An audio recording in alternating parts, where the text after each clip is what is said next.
Deputy Attorney General. Plus Gentlemen's Club. A cop spotted the pair on a deserted road at the edge of an empty cemetery. The cops searched Corning's car. Straight out of the police report, inside the car, the cop found Viagra, vibrating sex toys. This public official in South Carolina. I always keep them with me just in case. In a cemetery. What a practical guy.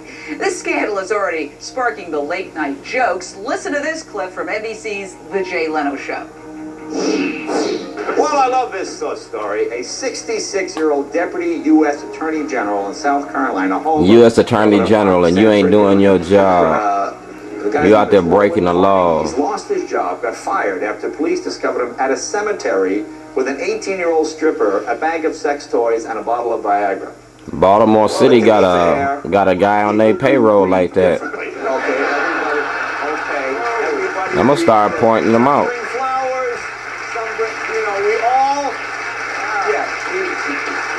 We all grieve in our own way.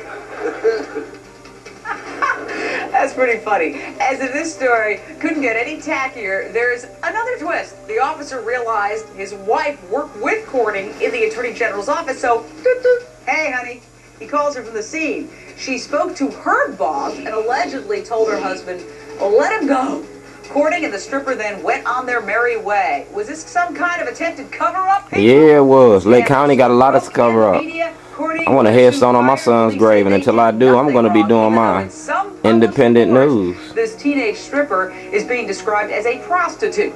Roland Corning was a Republican South Carolina legislator. What is it with these politicians and Republicans think they can get away with anything.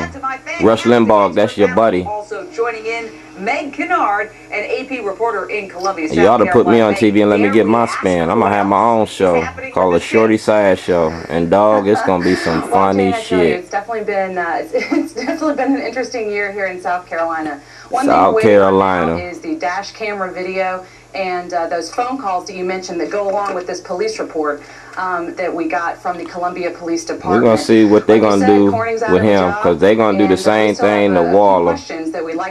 Waller filed false police report. Waller done did a whole lot more than just having Viagra and fucking in the cemetery. Should the cops have treated this differently? First of all, I don't know if it's appropriate. I certainly don't Schellenberger, think it is to make a phone same call to your thing. wife when you find out that the person you stopped in a car works with her, and then take direction from her about what to do about the case.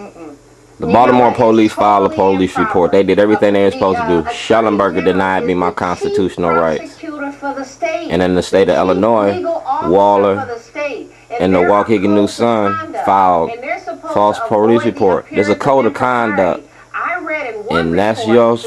That's it. He did when the cop came up to the window was flash his badge and said, hey, I'm with the Attorney General's office, trying to use his influence. That's what Waller did. That's what y'all doing now.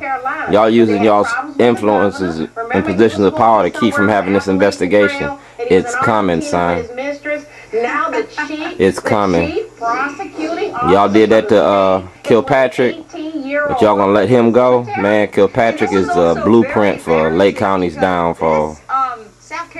And we're gonna see if HLN puts the story on TV, because caught on MSNBC, Brian Williams ain't gonna do it.